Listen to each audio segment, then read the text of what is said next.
आणि आज आपल्याला सर्वांना कल्पना आहे की येत्या काही दिवसात विधान परिषदेच्या ज्या 11 निवडणुका होत आहेत त्यात आम्ही महाविकास आघाडीने आमचे 3 उमेदवार हे दिलेले आहेत। त्याच्यामध्ये काँग्रेसतर्फे सातवताईंचा आहे, शिवसेनेकडनं मिलिंद नार्वेकर आहे आणि एनसीपी आणि आम्ही सर्वांनी मिळून शेका पक्षाचे आमचे सहकारी जयंतराव पाटील यांना उमेदवारी दिलेली आहे। आणि आम्ही तिन्ही पक्ष त्याचबरोबरीने आमचे मित्र पक्ष पूर्णपणाने एकजुटीने हे तिन्हीच्या तिन्ही उमेदवार निवडून आणल्याशिवाय राहणार नाही हे आम्ही महाविकास आघाडी म्हणून आपल्या माध्यमातून तमाम महाराष्ट्रातल्या जनतेला सांगतो आहोत। आता याच्या पुढे जाऊन जे काय एकूण देशात चालले राज्यात चाललेलं आहे, आज आपल्याला कल्पना आहे की विधान परिषदेचे विरोधी पक्षनेते अंबादास दानवे यांना निलंबित करण्यात आलेले आहे। खरं पाहिलं तर एखादा प्रस्ताव आल्यानंतर माझ्या बाजूला दोन्ही ज्येष्ठ विधिमंडळातले माझे सहकारी आहेत। एखादा प्रस्ताव आल्यानंतर त्याच्यावरती चर्चा करणं हे गरजेचं असतं। दुसरी बाजू मांडू देणं हे लोकशाहीसाठी आवश्यक असतं आणि त्याच्यानंतर हा निर्णय अपेक्षित असतो। ठीक आहे, निलंबन करायचं की नाही करायचं हा निर्णयाचा अधिकार हा अध्यक्ष महोदय किंवा सभापतींचा असतो, पण त्याच्यासाठी एकतर्फी निर्णय एका कोणाकडनं तरी मागणी झाली म्हणून निर्णय घेतला हे लोकशाहीला घातक आहे, लोकशाहीला मारक आहे आणि हा लोकशाही विरोधी निर्णय। खरं म्हणजे अंबादासनं सुद्धा बाजू मांडू देण्याची एक वेळ द्यायला पाहिजे होती, ती दिली गेली नाही। आमच्याकडनं कोणालाही बोलू दिलं गेलं नाही आणि जणू काही सगळं ठरवूनच हे षडयंत्र रचून विरोधी पक्षनेत्याला निलंबित केलं गेलंय हे असं कदाचित महाराष्ट्राच्या इतिहासामध्ये पहिल्या प्रथम झालं असेल। आणि हा सगळा जो काय अन्याय आहे हा अन्याय महाराष्ट्रातली जनता डोळे उघडे ठेवून पाहते आहे। एकूणच काय की काल जो आमचा विजय दणदणीत झालेला आहे तो झाकळून टाकण्यासाठी हा एक निर्णय त्यांनी घेतला, म्हणजे कालच्या आमच्या विजयाच्या बातम्या मागे पडतील आणि ह्या निर्णयाची चर्चा होईल। तसंच जो एक त्यांनी बोगस अर्थसंकल्प मांडलेला आहे त्याची चिरफाड व्हायला आता सुरुवात झाली। लोकांना सुद्धा कळलंय, जनतेला सुद्धा कळलंय की धूळफेक आहे, निवडणुकीच्या तोंडावरती हे दाखवलं गेलेलं गाजर आहे आणि त्याची चिरफाड करायला आम्ही सुरुवात केल्यानंतर अनेक तज्ज्ञांनी सुरुवात केल्यानंतर कुठेतरी चर्चेला वेगळ्या वळणावरती न्यायचं आणि मूळ मुद्दा बाजूला टाकावा, मूळ मुद्दा बाजूला पडावा म्हणूनच आकसाने विरोधी पक्ष नेत्यांचं निलंबन केलं गेलेलं आहे, ज्याचा आम्ही निषेध तर करतोच, पण संपूर्ण जनतेने हे पाहावं की तुमचा आवाज मांडताना, तुमचा आवाज आम्ही उठवत असताना विरोधी पक्ष नेत्याला निलंबित केलं जाते तर मग सामान्य जनतेची काय कथा। तर असं एकूणच हे वातावरण फार विचित्र आहे। या निमित्ताने मी परत एकदा सांगतो की येणारी विधान परिषदेची निवडणूक आम्ही तिन्ही मित्र पक्ष आमच्या सोबतच्या मित्र पक्षांसह ताकदीने लढवू आणि आमच्या तिघांचेही उमेदवार महाविकास आघाडी म्हणून लढवलेत ते तिन्ही उमेदवार आम्ही जिंकून आणू।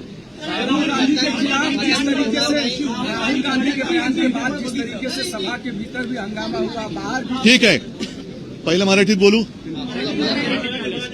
काल मग जर असं जर बघायला गेलं तर काल एकूण जो ठराव विधान परिषदेत आणू इच्छित होते तो ठरावच मुळात चुकीचा होता। कारण आमच्या विरोधी पक्षनेत्याने आपल्या काय त्यांनी प्रश्न विचारला की तो जो काही ठराव आणू इच्छित आहे त्याचा या सभागृहाशी संबंध काय। बरं, हेही बाजूला ठेवा, पण मुळामध्ये राहुलजी काय बोलले होते, त्यांनी खरंच हिंदुत्वाचा अपमान केला का? मी स्वतः ते भाषण पाहिलेलं आहे। हिंदुत्वाचा अपमान आमच्यापैकी कोणी करणार नाही आणि कोणी सहन करणार नाही। काल राहुलजींनी सांगितलं की भाजप म्हणजे हिंदुत्व नाही, भाजप म्हणजे फक्त संपूर्ण देशात भाजप म्हणजेच हिंदू, हे माझंही ठाम मत आहे। मी मागे सांगितलंय की मी भाजपला सोडलंय, हिंदुत्व सोडलं नाही, हिंदुत्व सोडणं कदापि शक्य नाही। आणि त्या अपुऱ्या माहितीच्या आधारावरती तुम्ही राहुलजींच्या निषेधाचा ठराव करू इच्छित होता।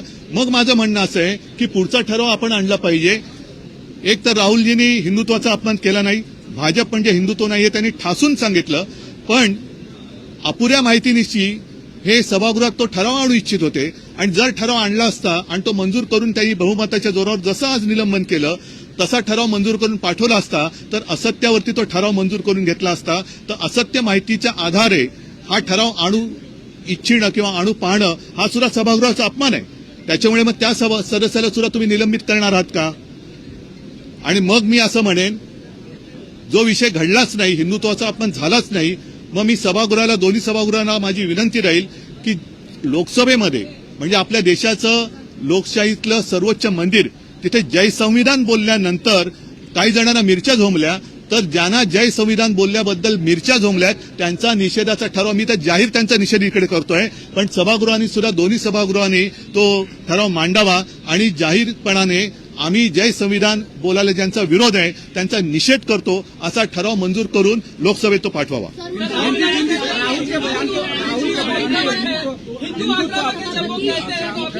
क्या राहुल गांधी का बयान आता है कि जिस तरह के हिंदुत्व की व्याख्या वो लोकसभा में कहते हैं, नहीं, आप पहले मुझे बताइए कि क्या गलत कहा, क्या गलत कहा उन्होंने, कहाँ अपमान किया? एक तो वो तो बार बार दिखाना चाहते थे शिवजी की प्रतिमा, वो दिखाने के लिए पाबंदी लगाई गई. क्या यही हिंदुत्व है? जय श्री राम के नारे हम भी देते हैं तो वो चलते हैं. प्रधानमंत्री जी खुलेआम प्रचार सभा में जय श्री राम कहते हैं, लेकिन संसद में अगर बीजेपी के अलावा कोई कहे तो क्या वो अपराध है? संविधान को लेकर के जिस तरीके से उन्होंने कहा जय संविधान और उधर से घोषणाबाजी हुई, फिर महाराष्ट्र में विधान परिषद के भीतर जो हंगामा हुआ, इन दोनों को कैसे कनेक्ट किया? नहीं, मैंने सारी बातें कही हैं कि ये सारी अगर मगर की बातें हैं.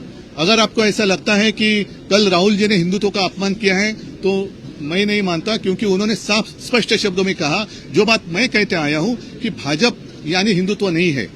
हम भी हिंदू हैं और हम में से कोई भी हिंदुत्व का अपमान करेंगे नहीं और हिंदुत्व का अपमान सहेंगे भी नहीं. और उसमें राहुल जी भी आते हैं जो अपमान करेंगे भी नहीं और सहेंगे भी नहीं. आज जो एक फेक नैरेटिव उन्हीं का शब्द है जो फैलाया जा रहा है कि बीजेपी मतलब ही हिंदुत्व नहीं, हमारा हिंदुत्व पवित्र है, हमारा हिंदुत्व बीजेपी तो उसके आसपास भी नहीं आ सकती. हिंदुत्व तो एक उन्होंने एक नकाब बनाया है लोगों को उल्लू बनाने के लिए. तो मैं तो यही कहता हूं कि जैसे उन्होंने कल एक कोशिश की गलत जानकारी के आधार पर विधान परिषद में वो एक ठराव लाना चाहते थे कि हिंदुत्व का अपमान हुआ, तो हिंदुत्व का अपमान हुआ नहीं, लेकिन आधी अधूरी जो जानकारी है उस आधार पर वो एक प्रस्ताव लाना चाहते थे, वो भी सभागृह की एक दिशाभूल करने के अपमान है. और साथ ही मैं यही कहता हूं कि लोकसभा में कुछ लोगों ने अपनी शपथ के समय जय संविधान का नारा दिया तो उनको रोका गया या उसके ऊपर आपत्ति जताई गई. तो जय संविधान कहना कब से गुनाह हो गया, और इसलिए मैं तो खुलेआम उसका निषेध तो कर ही रहा हूं. मेरी विनती है दोनों जो हमारे सभागृह है कि आप भी जो कुछ वहां हुआ जय संविधान कहने पर आपत्ति जताई उनका निषेध करने का प्रस्ताव लाएं और वो मंजूर कर लोकसभा में भेजें. राज्यामध्ये मोठा भूकंप झाला होता. राज्य आता सुद्धा तुम्ही आत्मविश्वासाने तुमचा उमेदवार तिसरा उमेदवार दिलेला आहे. या निवडणुकीनंतर सुद्धा राज्यात भूकंप किंवा वेगळं चित्र बघायला मिळेल त्याची खात्री असल्याशिवाय आम्ही निवडणूक का लढतोय? कारण आम्ही तर निवडणूक आम्ही लढणारी माणसं आहोत, आम्ही हत्यार टाकणारी माणसं नाही आहोत. पक्षफुटीचा प्रॉब्लेम हा त्यांना जास्त आहे, कारण त्यांच्यामध्ये अनेक जण इच्छुक आहेत ज्यांच्या इच्छेवरती पाणी पडले. अंबादास दानवे यांचं ज्या पद्धतीनं 5 दिवसाचं निलंबन झालं, सत्ताधारी सूडभावनेतून वागतात आणि सत्ताधारी विरोधकांवर भारी पडत आहे. भारी नाही पडत आहे हे त्यांनी पूर्णपणाने माझ्या माहितीप्रमाणे जेवढं मला आकलन आहे कायद्याचं त्यानुसार एखादा प्रस्ताव आल्यानंतर त्याच्यावरती चर्चा करणं गरजेचं असतं. ज्याच्या संबंधी तो प्रस्ताव आहे तो विरोधी पक्षनेता आहे, म्हणजे एक प्रमुख पद आहे त्याच्याकडे, त्यांना त्याच्यावरती बोलण्याची संधी देणं हे फार गरजेचं होतं. ते न करता एकतर्फी निलंबन करणं हा एक मोठा अपराध आहे.